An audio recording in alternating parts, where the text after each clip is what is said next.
Olá, amigos internautas, Shalom Aleichem, paz seja convosco.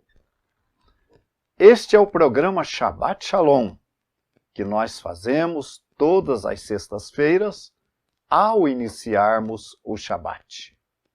Nos lares do povo de Israel, dos religiosos do povo, é costume as nossas mulheres acenderem as luzes de Shabat. E ali elas pronunciam uma bênção e dão por recebido o Shabat alguns minutos antes do pôr do sol. O Shabat para o povo de Israel representa um sinal que Deus deu ao seu povo depois da saída do Egito. Deus coloca como um sinal entre ele e o seu povo e diz que esse seria o sinal de que ele era o Deus do povo de Israel. Daí a razão de, até a data de hoje, o povo de Israel observar o Shabat ou sábado.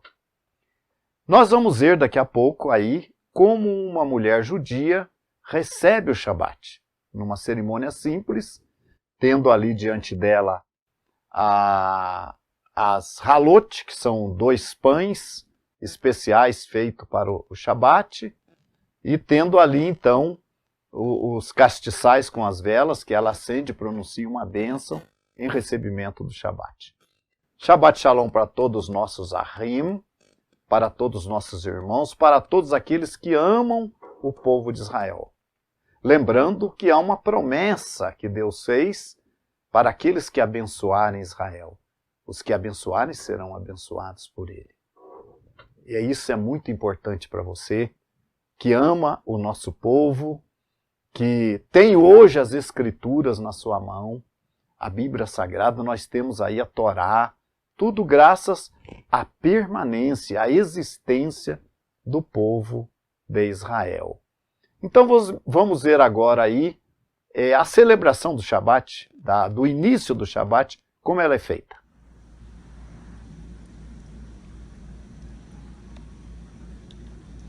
Baruch atah Adonai Eloheinu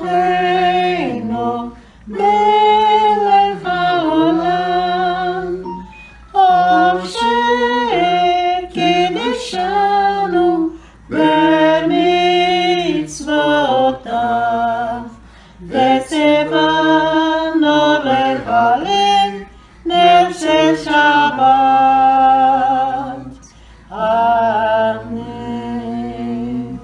Shabbat Shalom. Shabbat Shalom. Continuando então o nosso programa, nós queremos convidar você para nos conhecer, para conhecer a nossa comunidade. Nós somos uma comunidade judaico-messiânica, estamos reunidos em Curitiba, na Vila Auer, próximo à Vila Auer, e você é nosso convidado para estar conosco num desses sabatote ou desses sábados, para estudar a Torá conosco, para ver como é o serviço, a liturgia, as danças judaicas, os louvores que nós apresentamos a Deus. E você, especialmente você que ainda não entendeu a questão de Yeshua como o Messias do nosso povo de Israel. Na paraxá anterior, na paraxá Shofetim, nós vimos ali que Deus promete levantar um profeta no meio do nosso povo. Um profeta semelhante a Moshe Rabbeinu, a Moisés, o nosso mestre. E a recomendação do Eterno é que esse profeta deveria ser ouvido. Eu sei que o nosso povo de Israel sabe identificar um profeta. No capítulo 13 de Devarim, de Deuteronômio, nós temos ali orientações como conhecer um profeta de Deus, não é verdade? E Yeshua, quando ele apareceu nos seus dias, em cumprimento à profecia que fala de uma nova aliança, ele aparece, já aos 12 anos, ele está ensinando o nosso povo ali na sinagoga. Yeshua cumpriu Yeshua cumpriu a Torá. E Yeshua cumpriu as profecias que falavam a respeito dele. Primeiro, como Mashiach ben Yosef, ou Messias filho de José. E depois, na sua segunda vinda, como o Mashiach ben Davi. Essa promessa nós encontramos aí já na paraxá anterior que estudamos sábado passado, Shofetim, falando aí num dos seus capítulos, no capítulo 18, a respeito da vinda de Mashiach. Essa paraxá, Kitetse, que significa quando saíres à guerra contra teus inimigos e tal. E aqui nós temos então a orientação quando o nosso povo de Israel, quando os soldados viam ali uma mulher que lhes interessasse formosa, as normas, como ele poderia tomar aquela mulher como esposa. Eu quero lembrar que Deus sempre foi justo com o seu povo, não é? Então, quando o soldado israelita tomava uma mulher como esposa, ela passava pelo processo de conversão, não é? Chorava pelos seus pais e depois ele se casava com ela, não é? Então, nós temos aqui, começando com essas instruções a respeito da mulher prisioneira.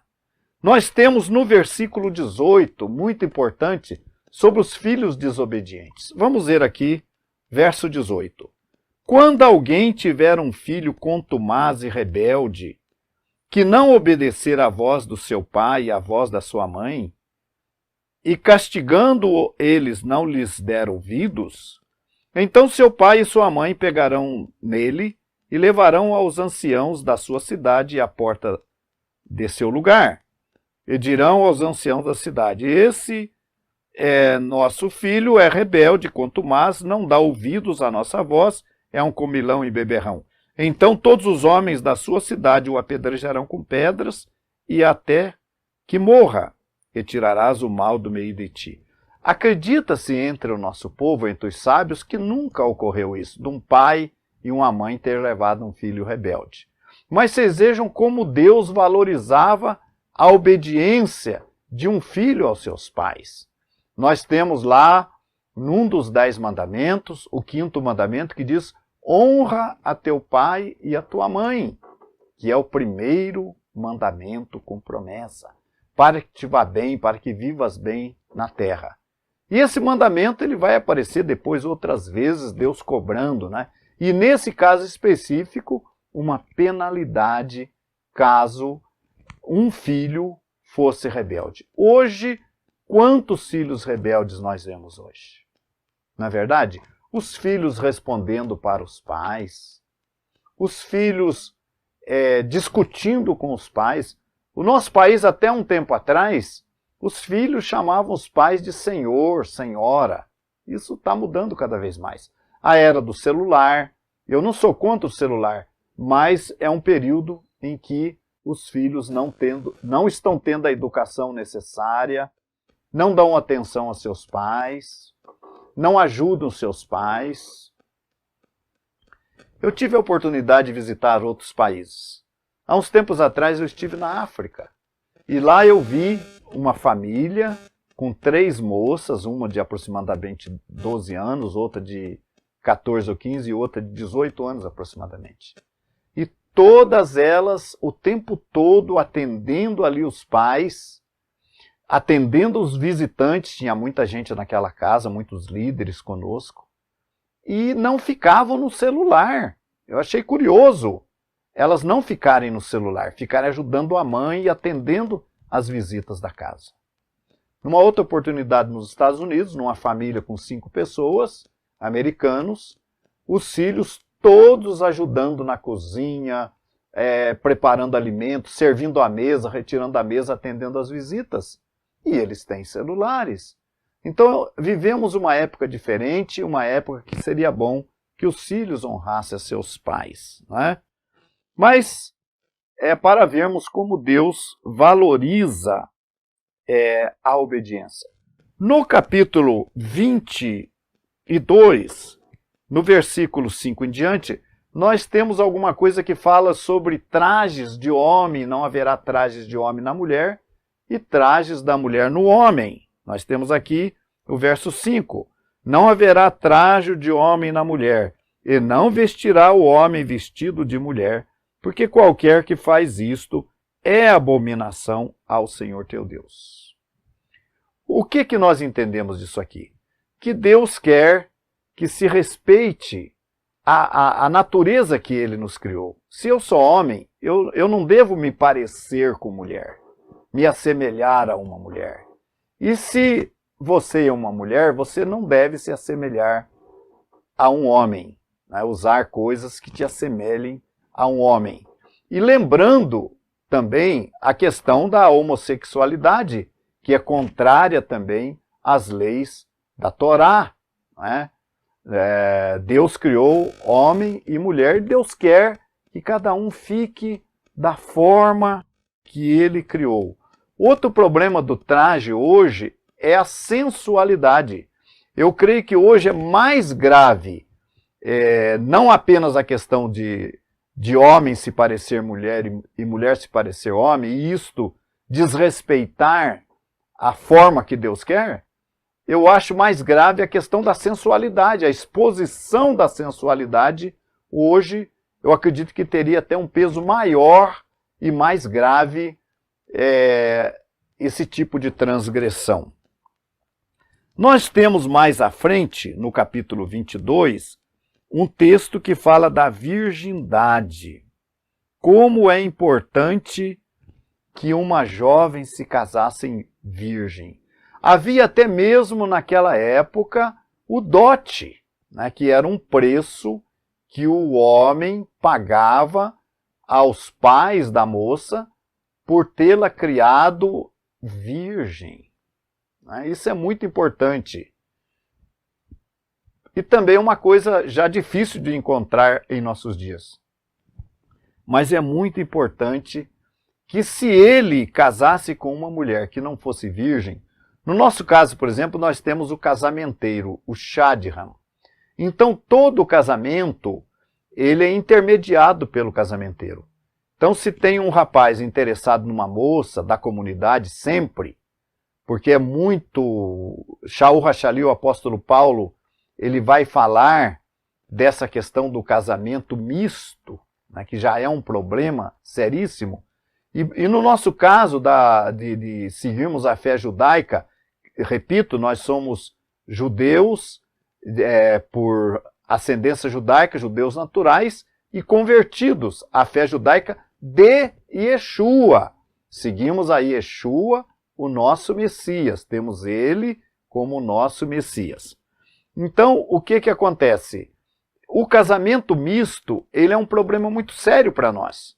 Porque nós temos uma série de normas que cumprimos a Torá, que quando uma pessoa se casa com uma que não é da fé, ele vai ter grandes problemas, grandes dificuldades para enfrentar. Nós até recomendamos, quando uma pessoa está se convertendo, buscar o apoio do cônjuge.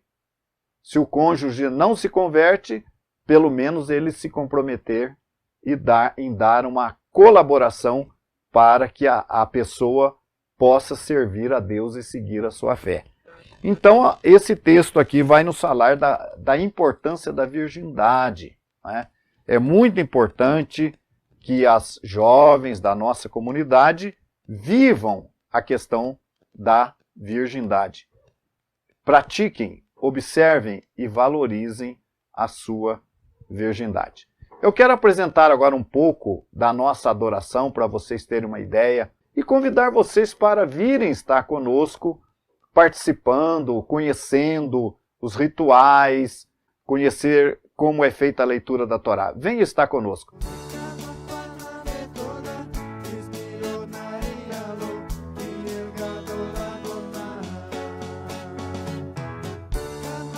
Chegamos ao final de nosso programa, agradecemos a todos a atenção de cada um, que o Eterno vos abençoe. Shalom, shalom.